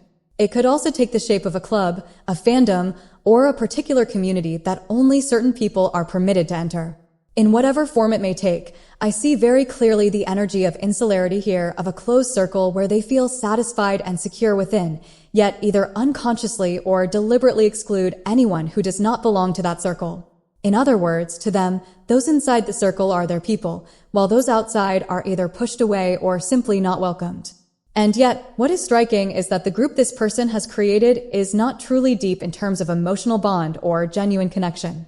On the surface, it may appear that they are friends or teammates, but in reality, the link between them is rather shallow. Because of this, the people who gather around them tend to carry the same kind of energy, alike in the way they think, in the way they interact, but lacking in sincere, heartfelt connection. If you are the one feeling out of place in that environment, if, for instance, in your workplace you often find yourself standing apart, never truly blending in, know that the reason is not because you are lacking or because there is something wrong with you. It is simply that the very essence of your energy is completely different from theirs. You are like another species entirely within their world. I sense that for those of you who are feeling sad or hurt because you cannot fit in or are not accepted into that circle, the truth is, you do not need to force yourself to step into it at all. On the contrary, I see it as something fortunate, something worth treasuring, that you have preserved your true value, your noble essence, without allowing yourself to be deluded or lost just to become part of that group. Because these individuals exist within a space marked by very defined boundaries, a strange kind of border they believe ensures that only those inside their group are safe and right, while anyone outside is automatically deemed as not belonging. This, in fact, is a kind of mentality I have observed often in life, especially when people are part of a collective. It is the us versus them mindset on one hand. It holds the people within together, but on the other, it erects an invisible wall against those on the outside. And even within that circle, the relationships they have with one another are, at most, superficial social acquaintances who can chat and share lighthearted moments, but without any real depth or heartfelt bond connecting them. And when I drew the King of Swords in reverse, the energy I felt became even more pronounced. This person has a way of dealing with others that is complicated and deeply unpleasant. They wield logic, argument, and even an overwhelming command of words as a weapon. This is not simply someone who knows how to debate. They are adept at twisting words, at turning the conversation in such a way that the other person begins to feel wrong, to feel small, or somehow lesser. If they wish, they can weave their reasoning in circles until they place you in a defensive position, stripping away your confidence and making you doubt your own feelings and perceptions. I sense that with this person, once they have decided that someone is an opponent, or that someone has gone against their will, they are not quick to let it go. They have a tendency to fight to the very end, as if they cannot stop until they have claimed victory. In their hands, there are countless weapons for counterattack, sharp, cutting words, relentless streams of argument, or psychological tactics designed to make others feel overwhelmed. And quite possibly, this is a skill they have honed over time, partly as a way to protect their inner circle, and partly as a means of consolidating their own power within it. This person has a habit of taking the rules of their own group, the standards and codes that are recognized only within their inner circle, and using them as the measure by which they judge others. If you are currently in a relationship or a situation involving this person, it is highly likely that they will use their words to make you doubt your own feelings and intuition, to make you believe that everything you think or feel is wrong, unreasonable, or invalid. This is how they maintain control and keep their advantage. I can feel very clearly that this person possesses the ability to create a kind of psychological illusion, one that makes it difficult for the other person to speak up or push back. They know how to cultivate an atmosphere so heavy, so uncomfortable, that voicing disagreement becomes extremely difficult for you. In fact, they are so skillful that it is as if they aim to seal the entire discussion shut, to cut it off from the very beginning, leaving no space for debate or dialogue to even exist. And if this happens within a neighborhood setting, it can truly become exhausting and suffocating. Imagine, they rally the entire block, pulling in one person after another, gathering all opinions to their side, and then turning to you to say, everyone here thinks this way, everyone says the same thing. That tactic turns their unreasonable rules or the standards they have invented into something perceived as truth, as justice, making it incredibly difficult for you to challenge them because the majority has already been swept along. And when the situation becomes one where it's you alone standing against a large group, the feeling of being overwhelmed and unable to fight back is almost inevitable. In truth, this kind of scenario is not limited to neighbors. It can just as easily be found in relationships within your residential area, in small communities, in the workplace, within a family, or even among siblings in a large household. This is exactly the nature of factionalism, a form of dividing lines and forging alliances, where the majority reinforces one another and pushes others to the outside. And here, with this card appearing in the reversed position, I can see that this person is, in fact, fully aware of the fragility and vulnerability of the inner circle they are trying so hard to protect. Precisely because they recognize this, they have a deep fear of facing the truth, of confronting straightforward reasoning, sound principles, moral standards, and common sense that come from outside that circle. To them, these things are like a beam of light shining directly into a dark corner, and their natural reflex is to launch a preemptive strike, to suppress the other person before such truths have a chance to pierce and dismantle their protective shell. They will always look for a way to crush another's opinion the moment it begins to surface. At its core, this is their defensive reaction, yet it also carries an intensely aggressive edge that leaves others feeling pressured and cornered. And as if by some uncanny synchronicity, here appears the whip card, a card that speaks of repetition, of persistence, of something being drawn out over time. The whip represents actions repeated to the point of obsession, like a cycle that is difficult to escape. It carries an unrelenting energy that refuses to let go. Because of this person tends to bring up old matters again and again, reopening issues repeatedly so you can never fully close them or walk away. They may deliberately create situations to test you, perhaps suddenly asking, "So, what do you think?" as a way of probing, gauging your reaction. And what stands out is how exceptionally skilled they are at playing these psychological games. To be honest, as I read this far, I can't help but feel a bit frustrated on your behalf. I apologize if I sound impatient, but it's only because I've become so immersed in and empathetic toward this energy that I've unconsciously spoken with more emotion than usual. So, if right now, in a certain environment, you find it hard to fit in, if the relationships around you feel forced, awkward, or lacking in natural ease, or if you feel as though you simply cannot fully connect with the people there, I want to tell you that the cause does not lie with you.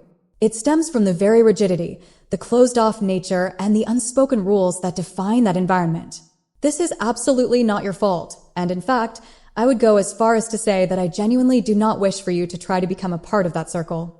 Because as you are right now, you are already perfectly fine, fully aligned with your own true values. That said, I also understand your feelings. Because when you are in an environment where the majority shares the same mindset, the same patterns of behavior, it is all too easy to be swayed, to start wondering, perhaps this is the correct definition of how society works. Perhaps I'm the one who's wrong? And then, you begin to doubt yourself, questioning whether you are somehow out of step with the norm. For example, imagine you are in a group where almost everyone seems to spend their time gossiping or speaking ill of others behind their backs. But you, by nature, neither enjoy nor are accustomed to such talk. You simply choose to remove yourself from it, quietly taking your lunch alone. Yet instead of leaving you in peace, they turn you into the subject of their gossip.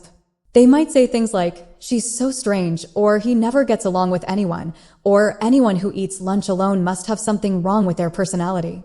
They may even twist their reasoning to justify these thoughts, shaping them into some sort of internal righteousness within the group, when in truth, there is nothing righteous about it at all. I hope you do not let such things make you sad or hurt. Because the truth is, you are perfectly fine. You are living true to yourself, and that is entirely okay. Many people tend to believe that if the majority thinks or does something, then it must be right, but that is not always the case. The example of running a red light together is a perfect one. When the majority does something wrong, they can create the illusion that wrong has become right. But that does not make the act itself justified. I want to emphasize this once again. You are not wrong. And I believe that the moment you looked at today's reading, you could already feel that truth within yourself. Even if you are feeling confused or hurt because of your current relationships, remember, the cause does not lie with you. You are not the problem. Now, let us look deeper into why you bear no fault here, something that will be illuminated through the Truth card. The cards that have appeared are the Three of Swords in reverse, along with the Two of Pentacles. First, from these cards, and especially from the energy radiating from them, I can sense a deeper story, and that is where we will begin. Your worth is in no way lesser. In my eyes, your heart is like a radiant rainbow, holding within it countless beautiful shades. I see clearly that even though that heart has been struck, time and again, by many arrows, whether through careless words or deliberate harm, through cold remarks, hurtful actions, or harsh judgments aimed directly at you, none of those things have ever truly reflected your real value. They are not an objective truth about who you are. They are distorted words, born from places of instability. They're entirely abnormal, and you must remember that you are the one who stands in a state of health, of wholeness. You are a beautiful soul, a person of true worth. The Two of Pentacles here shows me something with great clarity. You are someone who is always aware of the atmosphere around you, constantly observing and finding ways to adjust in order to preserve harmony. You are the kind of person who makes an effort for everyone, always striving to balance relationships, to create stability and unity. And the ability to maintain that balance is, in truth, an extraordinary talent. I know that because you do it so naturally, you may not see it as anything special. You might even think you are just doing what anyone would do. But no, I must say that you possess a gentle yet powerful influence, combined with a rare and finely tuned sense of perception. You are also someone who values fairness, who does not take sides, who does not impose your will on others. Deep down, what you wish for is nothing complicated, only to live in peace, only to see people treat one another in a natural, sincere, and genuine way. I believe you have carried that wish in your heart for a very long time.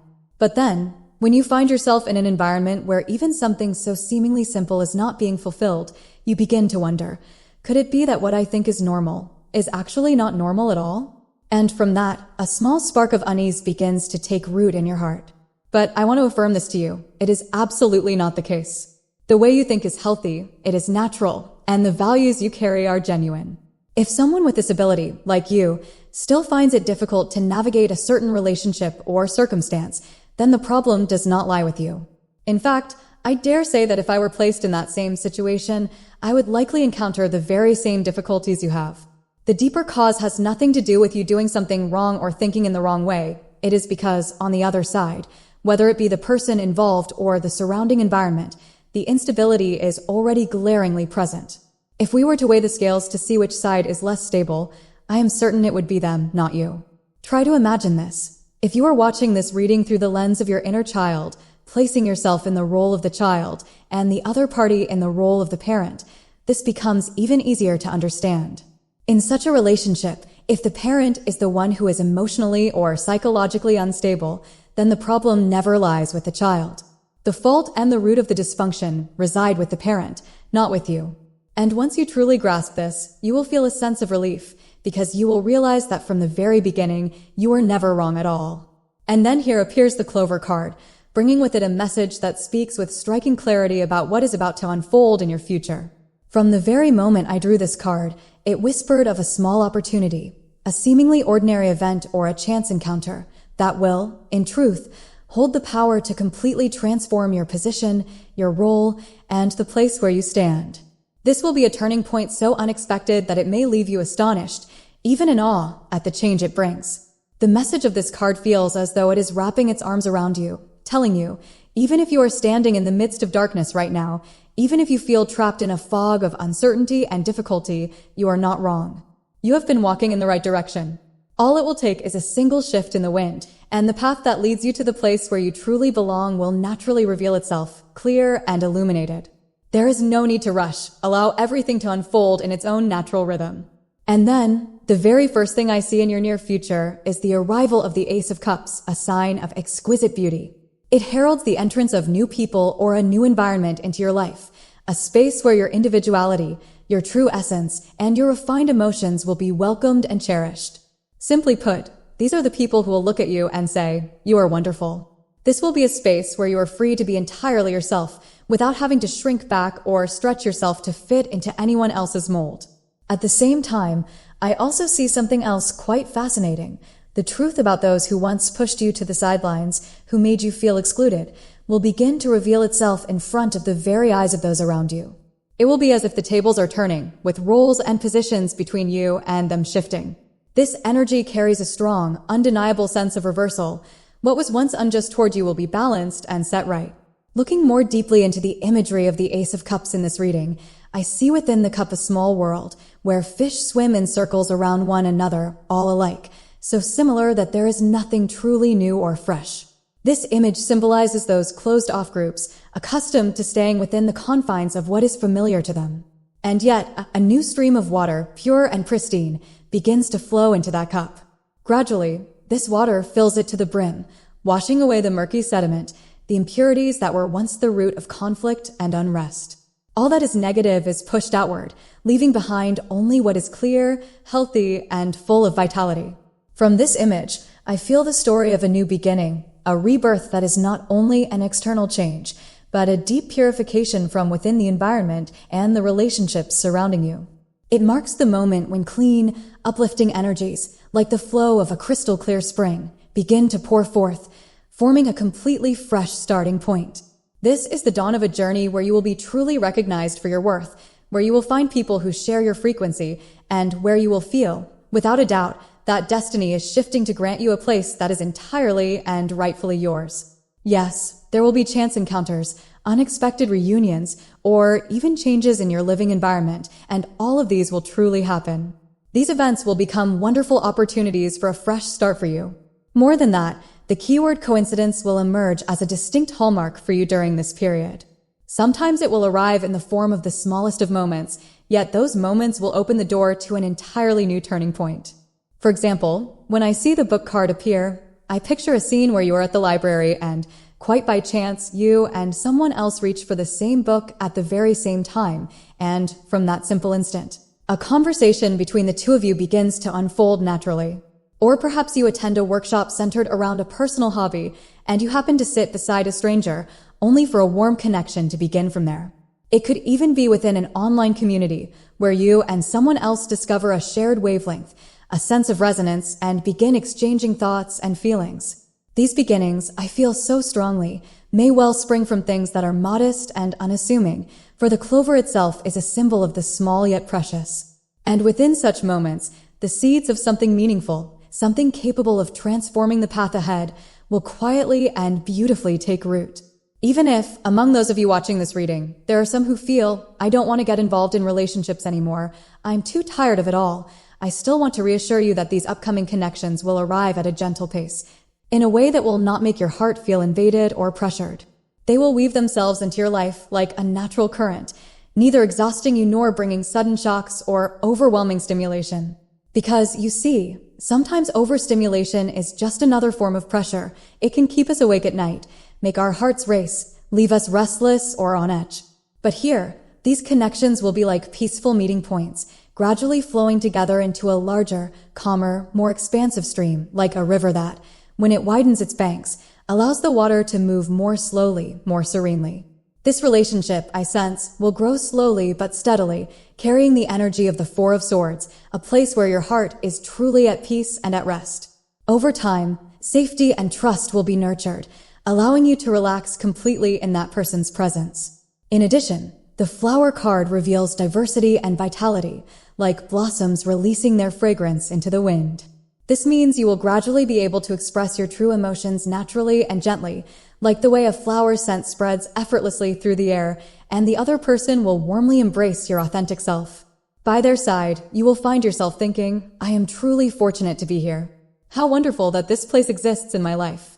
You will have many moments filled with that kind of warm, glowing joy that makes you smile from deep within your soul. And all of this will feel like a flower blooming after a long winter, as the cold fades away and light and vibrant colors return, filling your heart once more with brightness and fragrance. You have endured a long winter, standing strong and unwavering, never withering, never succumbing to the cold, quietly enduring while preserving your wholeness. I can feel with great clarity that a beautiful, delicate, and profoundly meaningful transformation is preparing to unfold in your life. And so, let us now look at the guidance you can embrace and put into practice at this very moment. The very first thing, something that may sound a little unusual, yet is truly essential, is this: you do not need to force yourself to blend in with everyone, nor must you seek to make everyone understand you or resonate with you. Become consciously aware of this truth and allow yourself to feel at ease with it. For instance, in a school setting, if there are 30 or 40 people in a class, you are under no obligation to be close to all of them.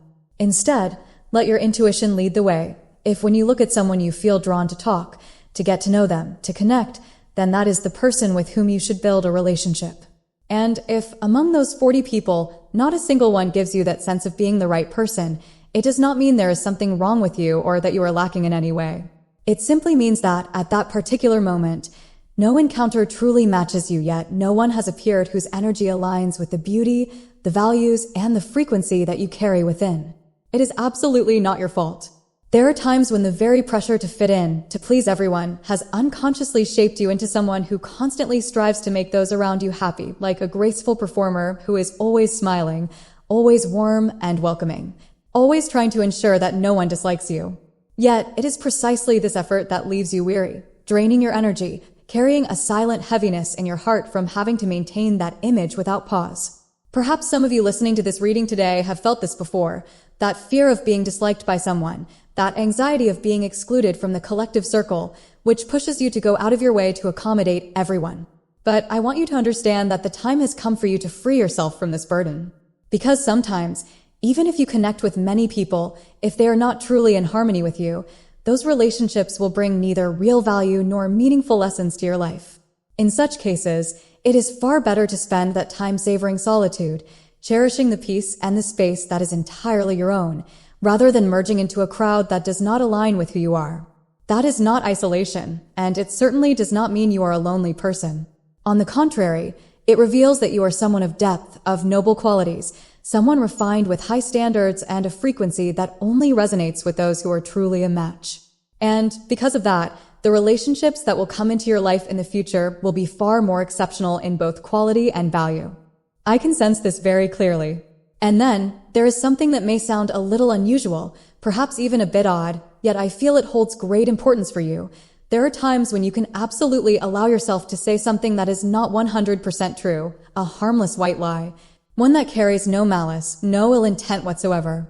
For example, when someone invites you to go somewhere or asks you to do something, but you feel you are not ready, or you genuinely want to reserve that time for yourself, you can gently say, "That day I have a doctor's appointment," or "I'll be at the hospital that day," as a polite way to decline and carve out your own personal space.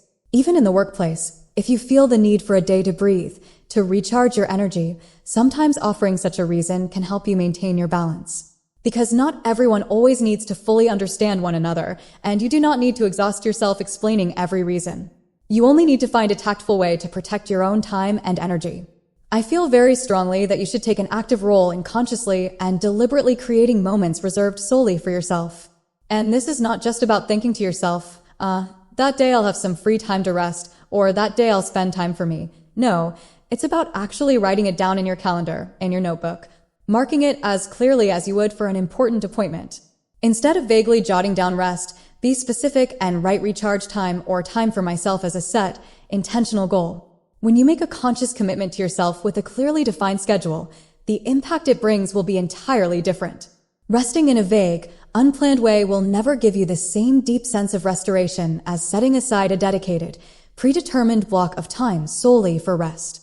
The reason I want you to do this is because when you begin practicing it regularly, you will gradually become highly attuned to your own energy levels. You will clearly sense when your reserves are full, when they are running low, and when it is time to recharge. You will learn how to manage and distribute your energy skillfully, ensuring you do not wait until you are completely depleted before seeking rest. And as this skill becomes second nature, you will find that recharging your spirit becomes an indispensable part of your life, a healthy habit, a priority worth protecting. From there, you will naturally recognize the ideal moments to arrange those pockets of stillness for yourself, to restore both your body and your mind. And here, I still feel that the key phrase recharging holds exceptional importance for you. Do not think of it as mere rest, because recharging is an active state. You are aware of what you are doing, why you are doing it, and you do it with the intention of renewing your own life force. When you understand this deeply, you will no longer feel guilt for turning down an invitation or postponing a task, because you will know that you are making a conscious choice to love and protect yourself. And this is the message I have received for you.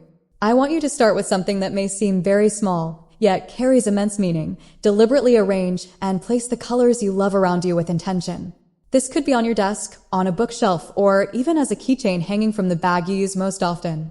It does not matter what the object is. What matters is that it holds a color that resonates with your heart, and even more importantly, that it is placed where others can easily see it as well.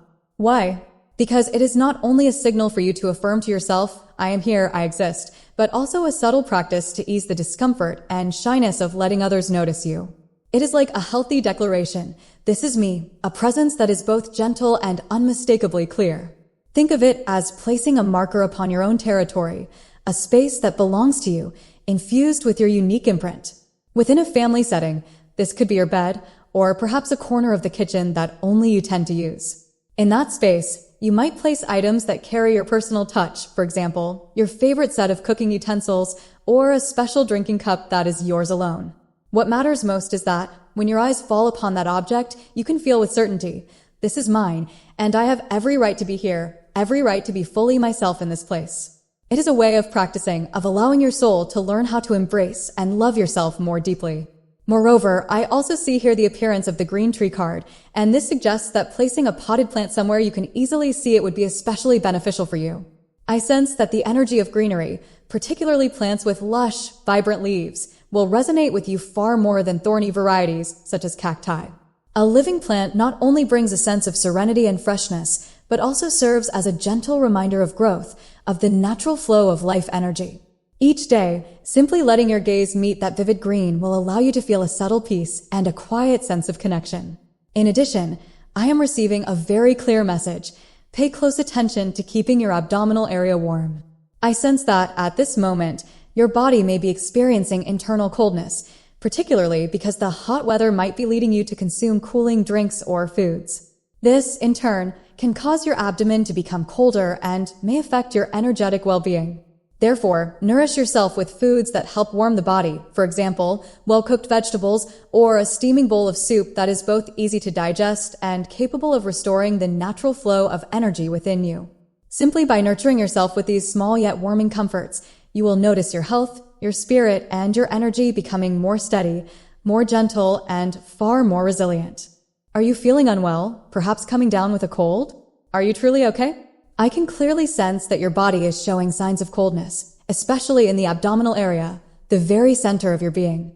The energy in this region feels as though it has cooled down, and the message I am receiving is that you should nourish yourself with foods that specifically warm the belly, supporting and restoring your health from within. This will help bring your body back into balance, allowing your energy to flow more freely and your mood to become lighter, calmer, and more at ease. I also see a very vivid metaphor that wishes to be shared with you. Imagine this. If a fish cannot fly, does that make the value of the fish any less? Of course not. A fish is born to swim in the water, and it is precisely that ability to glide and move through the currents that defines its true nature, its authentic value. You are the same. Your worth does not diminish simply because you have not yet been able to shine in the way you hoped, or because you have not yet achieved the results you desire. It is only that, up until now, you have not stood upon a stage or within an environment that is truly suited for you to express the full extent of your abilities and your unique essence. Yet, I can feel so clearly that from this point forward, countless new opportunities will unfold before you. Every experience you have gone through, even the hardships, even the trials, has been a precious gift, a suit of armor that has safeguarded you, making you more cautious, more perceptive, and more steadfast. And soon, the new connections, the fresh environments you will encounter, will not only offer you armor for protection, but will also place into your hands the weapons you need to move forward. From this moment on, you will not only defend, you will be able to take the initiative, to create breakthroughs, and to claim victories that are entirely your own. In the energy I see, there is a vivid, powerful image of you in a completely new place, wearing a smile that comes genuinely from your heart. It may be that the moment you step into this place, you will suddenly realize, so there truly are places in this world that can make me feel this comfortable, this happy. You will come to understand that all this time, it was never because you were lacking or mistaken, but simply because you had been in an environment that did not suit you, a place that, for so long, made you feel constrained, uneasy, and out of place. And only when you step away from it will you finally be able to exhale and recognize, I had been living in a place that was never truly meant for me. The beautiful thing is that this moment of beginning, this unexpected, seemingly coincidental event that will lead you to a brand new turning point, is drawing very near. The message coming to you today is a reminder. Be ready to embrace the opportunity when it appears, for it will be the doorway to a completely different journey, one filled with comfort, warmth, and joy. And with that, I will close the reading for those of you who have chosen pile 3. If, in today's reading, you felt even a small spark of insight or found that some lingering question in your heart was soothed, then I am truly glad for that. My hope is that you have found at least one suggestion, one sign, or something that has allowed your mind to feel a little lighter. Thank you so much for staying with me all the way to the very end of this video. I wish you to always shine brightly, to be happy, and to be at peace. I look forward to seeing you again in the next reading.